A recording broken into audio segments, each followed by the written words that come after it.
यह एक जादुई सुई है। आदमी ने इसे टायर से बाहर निकाला। अप्रत्याशित रूप से अगले ही पल कार एक पिचकी हुई एंट की तरह तेजी से गिर गई। भ्रमित युवा जोड़ा हक्का बक्का रह गया। जल्द ही उन्हें एहसास हुआ कि समस्या सुई से थी, लेकिन वह गायब हो गई थी।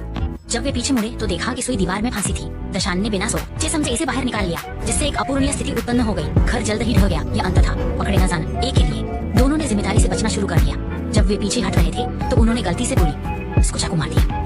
यह और भी परेशानी भरा था। उन पर एक पुलिस अधिकारी पर हमला करने का एक और आरोप था। पुलिस को आरोप था इसमें थी अपराध का कोई सबूत न छोड़ने के लिए दशान सुई को नष्ट करने जा रहा था। लेकिन इस समय एक बस अचानक उस से टकरा गई।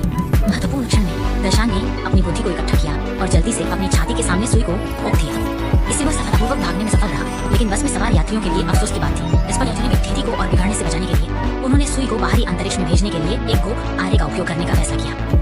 जब दोनों ने सोचा कि वे सुई से छुटकारा पा सकते हैं तो उन्हें उम्मीद नहीं थी कि गुब्बारा अचानक फट जाएगा और सुई जमीन में घुस जाएगी। जब दोनों नुकसान में थे, अचानक एक आवाज आई।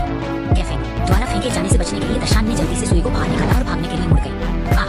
लेकिन इस समय हवा के प्रवाह के झोंके की आवाज ने उनका ध्यान आकर्षित किया। पीछे मुड़कर देखा तो मैंने देखा कि सुई द्वारा छेदी गई जमीन तेजी से फैल रही थी। स्वागत कक्ष की सभी इमारतें समतल हो गई थी। मुझे उम्मीद नहीं थी कि सुई से धरती नष्ट हो जाएगी। तो सवाल ये है कि अगर आपके पास भी ऐसी सुई हो तो आप इसका क्या करेंगे?